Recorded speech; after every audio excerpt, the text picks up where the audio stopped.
آج اس جگہ پہ جہاں پر پہلے ہی کئی ادارے قوم کے اسپیشل بچوں کے لیے دہائیوں سے خدمات سر انجام دے رہے ہیں، وہاں پر ایک سینٹر آف ایکسلنس آٹزم کا اس کا آج سنگ بنیاد رکھا گیا ہے، اور مجھے بتایا گیا خالد مقبول صدیقی صاحب نے کہ یہ 2 سال میں ادارہ تیار ہوگا۔ تو میں نے ان کو کہا کہ 2 سال نہیں، اس کو 1 سال میں مکمل ہونا چاہیے، اور جناب خالد مقبول صدیقی صاحب نے اور سیکرٹری صاحب نے اس بات کا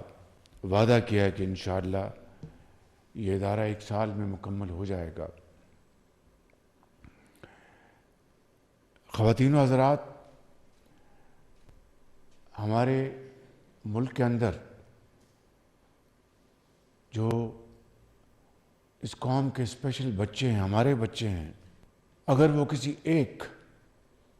فیکلٹی سے محروم ہیں تو رب ذوالجلال نے ان کو بے شمار اور شاندار ان کو فیکلٹیز عطا کی ہیں۔ اگر کوئی بچہ بصارت سے محروم ہے تو اس رب ذوالجلال نے اس بچے کو بے پناہ حکمت اور بصیرت سے نوازا ہے، بے پناہ قابلیت دی ہے۔ یہ بچے قوم کے بچے ہیں،